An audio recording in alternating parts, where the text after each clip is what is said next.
singkat cerita, ketemulah nih gue baru-baru ini. Sebenarnya udah lama sih gue ngeliat ini Binomo.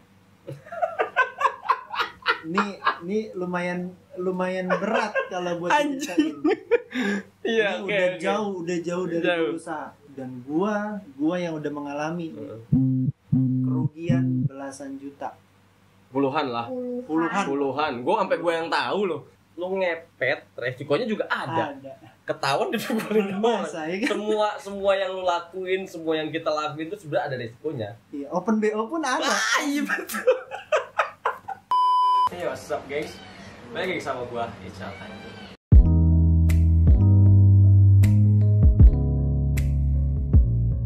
Oke, jadi ketemu lagi sama kita berdua. Siapa ini? Kita sempat bikin konten review 5 gitu. Iya. Dua kali jauh. Dua kali masih lu masuk konten bro? 2 kali yang Mares juga. Sama-sama Flat ya? Iya, sama-sama Flat. Sekarang nih gue di rumah Jaun, udah lama juga nggak ketemu ya. Suasana baru. Suasana baru. Dengan apa tuh? masa depan yang cerah. Masa depan yang cerah. Jadi gue pengen ngobrol-ngobrol dikit sama Jaun sih sebenarnya. Nggak sedikit sih ini kalau misalkan dibilang dikit enggak, banyak bener gitu. Jadi kayak gimana? Pokoknya dalam. Kita di sini sharing-sharing masalah apa ya ini, bisa bilang kehidupan ya sih. Iya. Mungkin kehidupan yang pernah kita jalanin. Yes. Struggle-nya kita lah. Maksudnya dengan kita jalanin cobaan bisa kita laluin lah. Betul. Cobaan. Kayak gitu ya Kak. Kayak ketika lu punya masalah, seberat apapun masalah lu Masih tough. masih kuat itu. Lu masih kuat, lu masih bisa ngelewatin semuanya, lu masih punya solusi untuk ngelakuin masalah sendiri gitu. Yes. Seenggaknya kita mau sharing-sharing tentang itu. Benar. Bukannya kita di sini pengennya so tahu atau gimana ya. Iya. Kadang kan netizen Bahkan yang dibilang titik sukses pun belum. wah jauh. Mungkin akan mungkin, amin ya kan. Tapi kalau untuk dibilang ya pengennya sih cepat gitu ya. Cuman kan kalau dibilang sukses itu masih jauh. Kadang orang udah punya rumah, punya mobil pun belum bisa dikatakan sukses. Karena taraf sukses masing-masing ada. Betul. Jalan gimana kabar lu? Alhamdulillah. Anak istri sehat ya? Sehat semua, Cak. Sehat semua. Kondisi tubuh semua sehat. Tapi kalau kondisi yang itu yang kita mau bahas sebenarnya. Karena nggak banyak orang itu bisa nerima semua yang diberikan sama Tuhan ya. Ada juga hampir pengen bunuh diri cuman karena masalah yang mungkin bagi dia berat banget dan bagi orang lain itu belum tentu berat. Masih ada solusinya padahal. Betul. Jadi gimana nih? Mulai dari mana gitu? Gue nanya lo dulu dong. Boleh, apa tuh? Kabar Lau gimana? Kabar sih sehat. Kan belum lama nih gue lihat Lau happy aja nih. Tapi sekarang sehat ya, alhamdulillah. Sehat, alhamdulillah. Sebelumnya happy tuh kayak gimana sih? Happy sama maksudnya Cal. Aduh, jadi inget lagi kan. Aduh, maaf nih. Banyak permasalahan dalam hidup sebenarnya. Kadang gini loh, kita ngelihat contoh lah ya, kita ngelihat youtuber yang udah besar, kita ngelihatnya enak hidupnya. Padahal punya masalah. Pasti semua orang itu punya masalah. Cuman masalahnya lagi itu beda-beda dan caranya itu juga beda-beda untuk menyelesaikan. Perjalanan lo nih, selama ini lo berkarir di perusahaan besar gitu. Perusahaan besar lah, itu bergeraknya di bidang apa itu? Kontraktor. Perusahaan kontraktor. Perusahaan besar. Itu kan gue ngelihat lo dengan aktivitas lo sangat baik nih. Baik banget. Yes. Jangan tahu lo. Terus lo berlari ke sambilan fotografer. Nah, lo langsung insight di fotografer. Betul. Merambat fotografer, lo lari-lari juga ke YouTube. Kenapa sih gitu? Pertanyaan gue, kenapa lo bisa berani sampai memutuskan untuk lo stop di perusahaan ini? Padahal kedepannya ini belum menjanjikan. Betul. Kenapa? Kalau dari gue tipikal orang yang pertama itu penasaran. Ketika gue pengen sesuatu itu, pengen gue capai nih. Misalkan gue pengen beli handphone nih. Yes. Gue cari duitnya sampai gue kebeli tuh handphone. Tapi jeleknya gue ketika gue udah memulai itu di pertengahan jalan yang mungkin banyak masalah-masalah lain yang bikin gue down. Oke. gue tuh orangnya gampang down sebenarnya. Jadi ketika kayak setengah-setengah setengah dan salahnya gue pun sebenarnya ketika gue lagi kerja di salah satu perusahaan yang besar itu, ya itu kenakalan gue di situ. Jadi ketika sebutin aja merek nggak apa-apa kali. Nggak apa-apa. Gue kerja di Wika, salah satu di Wika di. Menurut gue Wika, lo masuk di Wika itu nggak gampang. Memang. Sumpah Kan gampang. ini orang dalam. Iya. Orang dalam. Abang lo ya kebetulan. Abang gue di Abang situ. ini di Wika. Maksud gue mumpung ada kesempatan gitu loh. Betul. Itu yang menurut gue masih menyayangkan dia memutuskan hal itu. Lalu lo ngerambat kan ke YouTube. Ngerambat ke YouTube dengan konsistensi lo di YouTube, ya kan? Apa sih yang mau lo capai Di YouTube? Yes. Nah makanya gue udah pernah cerita juga di konten gue yang Q&A itu kan ada juga beberapa pertanyaan seperti ini. Iya. Gue masuk YouTube itu kecebur, nggak sengaja. Gue ngelangkah itu gue kecebur gitu. Gue intinya gue lagi traveling waktu zaman di kantor gitu kan. Ini kita ke Raja Ampat gitu kan. Ini tuh susah banget orang buat mencapai ke sana. Dan gue di situ nge-record momen-momen gue di mana gue lagi di Raja Ampat. Gue bingung nih mengarsipkan dokumen gue ini kemana. Ya gue cobalah ke YouTube. Gue masukin ke YouTube. Sempet sampai 3 video itu gue masukin. Gue ke Jogja, Raja Ampat, sama satu lagi ke Magelang, ke Semarang gue nggak salah. Apa kemana gitu lupa gue. Nah nggak lama gue tuh. Lo berikan momen itu ke YouTube. Jadi intinya YouTube ini platform yang dimana gue harus nyimpen momen gue di situ. Oke. Nah, nggak lama gue ketemu sama temen gue yang memang dia tujuannya buat ke YouTube. Oke. Buat main YouTube, buat bikin video fokus di situ. Oke, akhirnya kita ngobrol tuh. Oh lu punya YouTube channel segala macam ini itu gue ngobrol. Akhirnya dari dia, kenapa nggak lu lanjutin sih? Mending lu lanjutin YouTube karena YouTube ada duitnya segala macam ini itu. Tadinya gue nggak ada mikirin ke duit. Yeah. Intinya cuma ngabadikan momen doang. Dan akhirnya ya udah, berhubung gue udah kecemplung sekalian aja, dan bidang gue pun dan bidang gue pun di dunia fotografer dan videografer itu kan, jadi gue nggak perlu nyari editor lain atau kayak gimana, gue bisa ngedit sendiri segala macem. Ya udah, gue punya skill di situ. Berjalannya waktu. Betul. Jadi pada intinya sebenarnya gue nggak ada niat banget nge YouTube sih. Kalau untuk cabut dari perusahaan itu memang gue tuh apa ya, gue tuh orangnya suka tantangan. Nah itu balik lagi. Tantangan yang dikasih, oke, ini gue seneng nih tantangan ini. Ketika gue jalanin di pertengahan jalan ada beberapa masalah yang bikin gue down, itu baik aja di situ. Makanya gue di YouTube ini sempet gue ngupload sebulan sekali, 2 bulan, ya kan, lo kan tahu sendiri. Karena lo sambil kerja itu. Nah, sambil gue kerja, dan gue memang pertama tambah insight lo lagi kan ada di fotografer juga. Betul. Jadi itu semua berjalan berbarengan, sebenarnya nggak bisa lo lakuin berbarengan. Betul, itu salahnya gue di situ. Yes. Terlalu yakin ketika gue jalanin nggak dapet. Ya. Jadi nih guys, apapun itu yang lo lakuin, kalau lo mau nge-YouTube ataupun silahkan. Nggak ada yang ngelarang. Tapi sebisa mungkin jangan tinggalkan pekerjaan tetap kalian. Kalau kalian masih bekerja, kerja aja dulu, benar kan? Kenapa? Karena YouTube belum bisa menjanjikan buat lo orang yang baru. Apalagi kita orang belum terkenal. Betul, background kita nggak ada apa-apanya. Bukan artis. Kalau lo artis, lo masuk kemanapun, platform apapun, pasti lo laku. Karena lo udah punya audience. Karena udah punya masanya. Yes. Udah punya brand lah, segala macam nama lo udah ada. Tapi kalau lo yang masih awal-awal buat nge-YouTube nggak apa-apa. Yang penting lo bisa konsistensi. Kalau memang lo udah bisa meyakini nih di YouTube itu adalah bisa menghasilkan dengan cara lo, harus lo meninggalkan pekerjaan lo biar bisa fokus. Tinggalkan nggak apa-apa. Tapi lo harus all in semuanya. Betul. Itu tenaga lo, kreativitas lo, apapun ide lo itu lo tuangin di sana semua.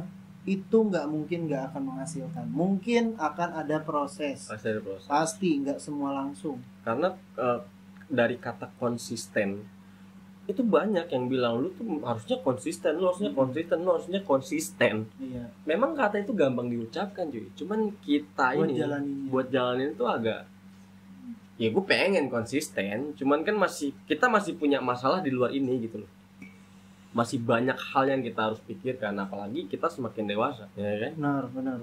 Itu loh. Jadi kenapa gua sampai nggak ngupload berbulan-bulan dan di masa pandemi ini apalagi lu pasti, ini semua orang pasti ngalamin di Semua pasti mana, kena dampak. betul, di mana lu tuh lagi ngerasa terpuruknya gitu.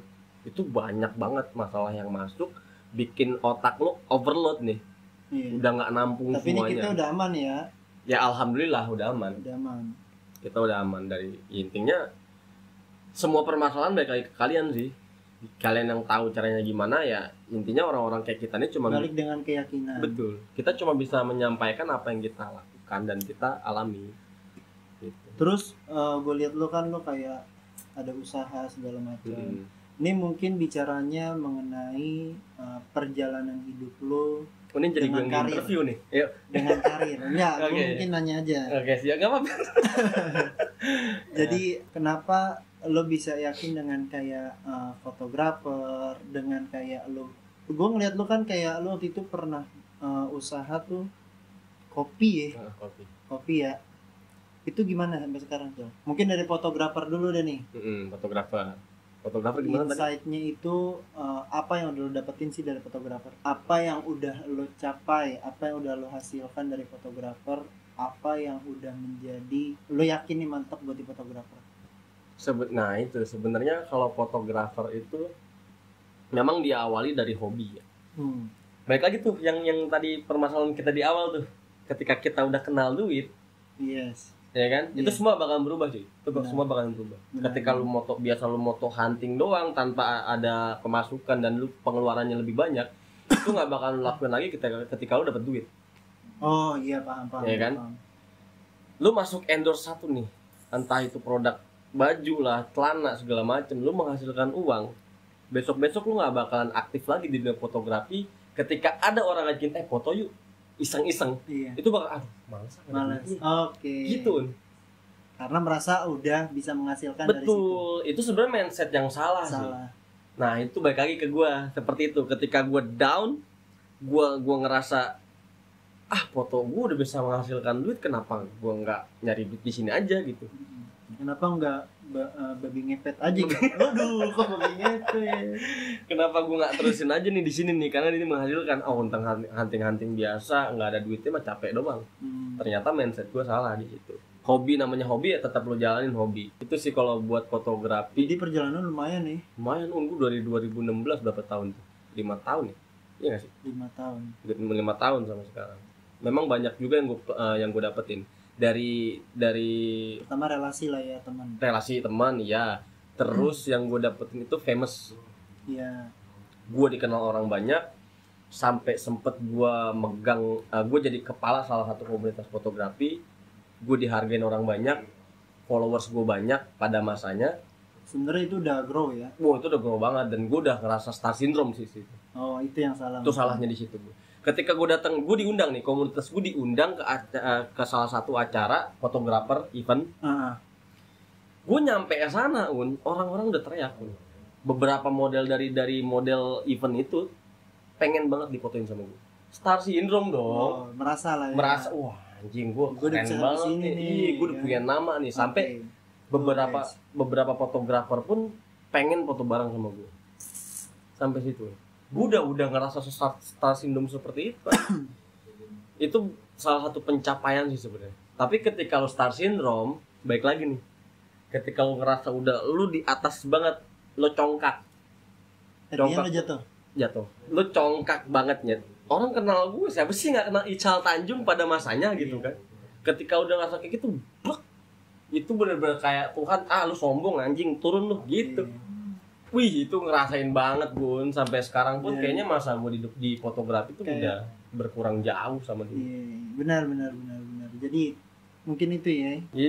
Intinya semua hal sih, semua hal yang lo lakuin, lo star syndrome, lo ngerasa diri lo hebat, itu nggak bakal ada habisnya. Lo pasti bakal diturunin ke level yang mungkin terendah mungkin. Itu ngerasain. Tetaplah orang yang selalu ingin belajar. Betul.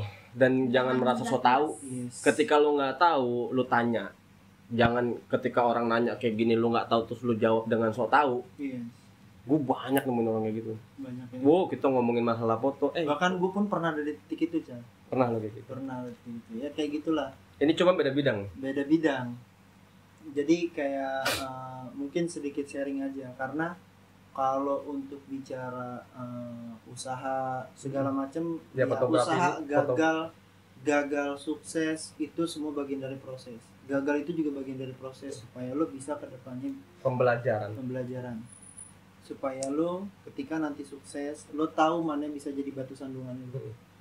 Nah di saat kehidupan gua fine aja, ekonomi gua aman aja, aman semua, gua nemuin salah satu tuh mungkin pertama dari usaha gua itu di minuman manja cis itu, manja cisti. Sebutlah merek itu. Tahu itu gua. Itu saking berambisinya gua. Nggak lama tuh ya. Baru seminggu corona datang. Yes. Ini corona. Seminggu corona. Seminggu gua baru buka. Target market gua itu adalah sekolah atau enggak kampus. Itu udah target market gua. Soalnya memang lu bukanya depan kampus persis kan. Yes, ketemunya di situ. Bukalah itu gua dengan penuh ambisi gua nih, dengan penuh keyakinan gua, oke nih bisa lah. Kayak gitu. Akhirnya gue buka itu, berjalan seminggu Covid datang. Jebret. Memang sebenarnya Covid ini memutuskan rezeki banyak orang. Yes, bisa dibilang mungkin seperti itu. Dan akhirnya orang kampus libur semua. Itu benar-benar hilang tuh. Hilang, nggak ada kegiatan aktivitas. Sama sekali. Yang tadinya bisa dibilang untuk omset gue lumayan, per harinya mungkin bisa laku 20 sampai 30 gelas per harinya. Bahkan bisa lebih dari itu. Di saat itu datang nih Covid nih. Siapa sih itu Covid juga? Gue juga nggak kenal. Datang lah tuh dia kan ke sini ke Indonesia, akhirnya semua turun bro. 10 15 dari 15 dulu 15 gelas dari total 30 itu langsung ke 15. Yes, bahkan pernah sampai gua ngejual tuh 40-an lebih gelas per hari.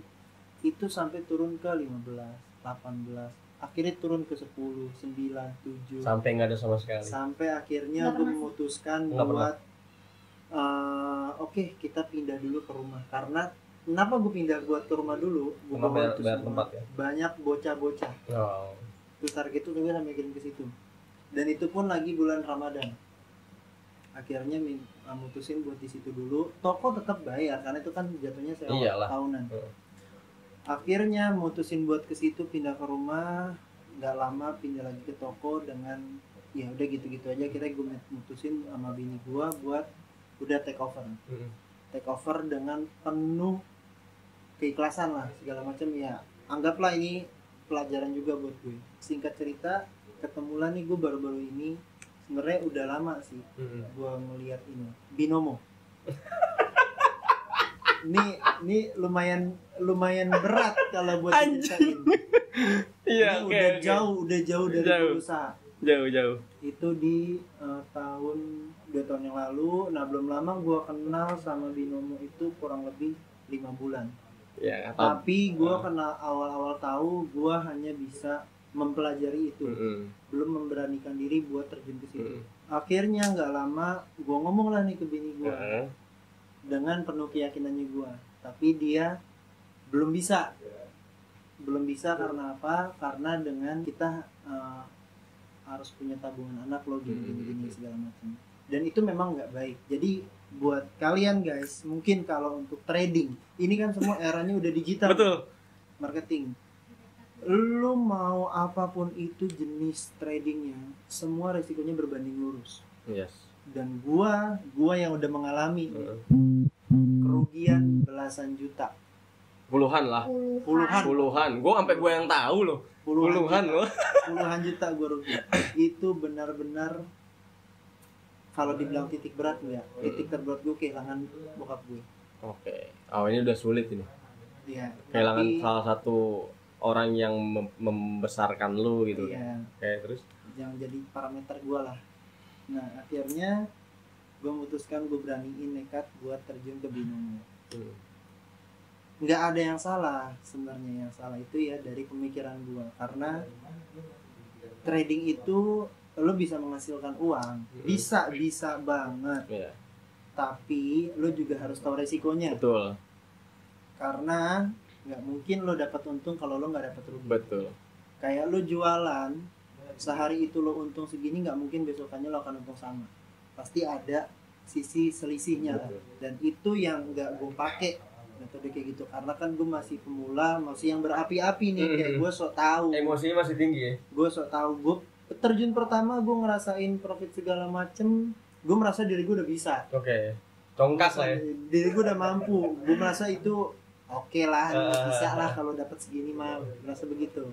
Main gue makin barbar, makin nggak jelas, udah nggak kontrol ya, udah nggak punya segala macam target plan, money management segala macam itu udah nggak ada, udah barbar sebarbarnya. Lama kelamaan nih saldo habis. Set dari itu gue modal awal 5.000. Modal 5.000, saldo itu gue dapat keuntungan 2.400 nih. Dapat 2.400, gue udah merasa diri gue mampu nih. Bayangin 2.400 gue dapat dalam 1 minggu. Nggak lama itu saldo 0. Gak bisa. 0, bener-bener 0. Dan begonya gue nggak tarik, nggak gue nikmatin, itu salahnya. Jadi karena gue berharap, gue merasanya itu kayak gue bisa dapat lebih dari ini. Pertanyaan gue kenapa itu bisa 0? Itu nggak lo mainin sama sekali? Mainin. Oh, gue kira nggak mainin tiba-tiba Karena hilang. saking gini, saking gue pedenya, gue kayak nggak kenal waktu. Malam pun sampai pagi, gas gitu. sampai pagi gue main terus. Gue analisa nih market segala macem. Itu salah, itu sangat-sangat gak sehat. Jadi mungkin buat kalian, karena kan sekarang nih eranya semua sudah digital lah ya. Digital. Apapun Banyak semua kok digital. kalau kalian contoh lihat dari Indra Kents, Doni Salmanan itu kan yang lagi pada semua viral. Sah-sah aja, lo mau trading pun oke, nggak ada yang melarang, tapi ingat segala macam resiko. Konsekuensinya lo tahu. Jangan pernah pakai duit yang memang bukan dari duit dingin, tapi lo pakai duit panas. Pakailah duit itu yang dingin. Jadi memang yang itu udah lo anggap duit itu hilang. Jadi kalau lo rugi pun lo nggak terlalu sakit hati. Betul, nggak sakit-sakit banget. Yes. Tapi yang gue lakuin itu udah jauh dari kesalahan, karena duit yang gue pakai pun itu duit kebutuhan. Segala macam. At the end gue loss dari depo 5.000, profit 2.400-an. Itu langsung dari 0, gue main terus sampai 0.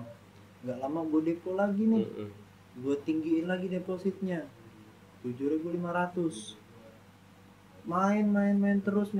Dan begonya gue, karena kan di situ gue nggak ngomong ke bini gue kalau gue main itu, jadi secara diem itu udah salah. Ini udah salah banget, dan gue menyadari itu. Jadi karena merasa bukan dilarang sebenarnya, kayak lebih tunggu waktu. Kalau memang keuangan nantinya sudah ada yang lebih, yang memang nggak kepake buat kemana-mana, nggak apa-apa lo mau trading pun. Tapi guanya nggak kesabaran. Akhirnya okelah di kebutuhan segala macam, rugi serugi-ruginya. Itu sampai habis puluhan juta. Pala pening. Di situ posisinya pala gua pening, bini gua tahu segala macam. Oh, taunya itu ketika kehilangan itu. Ketika gua udah benar-benar habis puluhan juta. Ibu gimana perasaannya, Ibu? Dan kebetulan orangnya ada di belakang. Geleng. Tapi di saat itu gue masih nekat main lagi, Cak. Main lagi lo? Gue masih kayak balas dendam. Oke. Masih kayak balas dendam.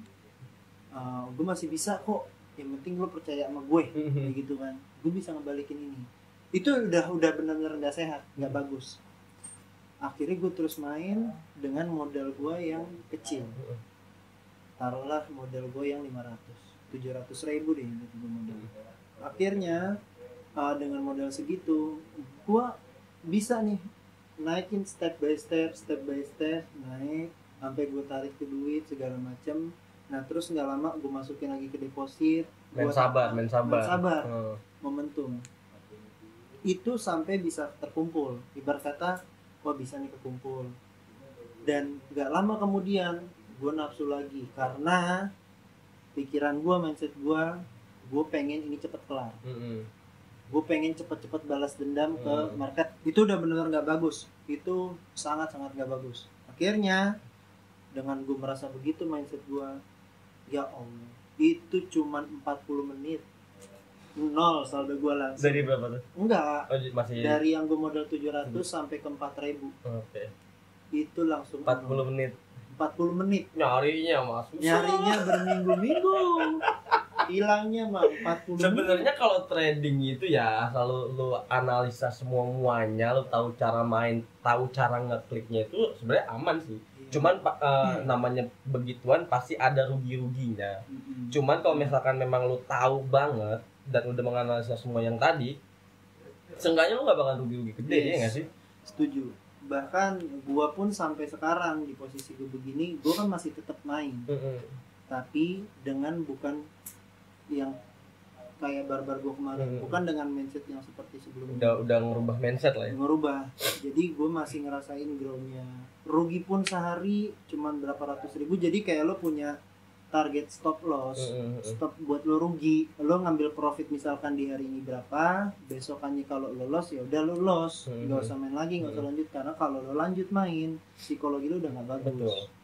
Karena gue sempat apa ya, ngerti juga sih, maksudnya ada beberapa orang yang main trading itu cerita ke gue. Intinya sehari lu main trading itu paling banyak tuh 2 kali. Yes. Paling banyak tuh 2 kali. Kalau udah berlebihan itu lu bakalan loss parah. Karena pikiran lo udah nggak bagus. Betul. Yes. Soalnya itu duit, man. Sensitif. Aduh, bukan sensitif lagi, kalah orang itu. Dan intinya kalau main trading sebenarnya harus tahu sih, misalkan yang lo main ini apa itu kejelasan dari sebuah contoh, misalkan web. Kalau misalkan web ini lo tahu nih web trading, dan lo harus benar-benar cari tahu web ini tuh sebenarnya seperti apa sih gitu. Ini tuh resmi atau enggak segala macamnya. Tapi selama lo misalkan lo habis rugi banyak nih, yang rugi banyak tadi, terus lo main lagi kan, dari main lagi itu nutup nggak? Maksudnya sampai nggak keuangan tuh tembus di angka kerugian lo yang sebelumnya? Enggak nutup. Jauh. Karena kenapa? Sampai gue sekarang pun masih konsisten untuk kayak gitu, nggak akan bisa, karena gue dari modalnya kecil. Betul. Bukan gue trauma, bukan, lebih kepada kayak gue menjaga psikologi gue. Betul. Dan sebenarnya itu juga teknik. Mungkin butuh waktu, bisa berbulan-bulan. Betul. Untuk lo bisa ngebalikin semua kondisi kekalahan lo. Tapi nggak bisa lo secepat itu. Mungkin kalau lo lihat di banyak kan sekarang kayak YouTube dia, YouTuber trading lah, trader kayak gitu-gitu kan. Nggak apa-apa lo mau ikutin mentor yang kayak gimana pun, nggak apa-apa, nggak ada salahnya, karena era zaman sekarang itu udah canggih. Betul.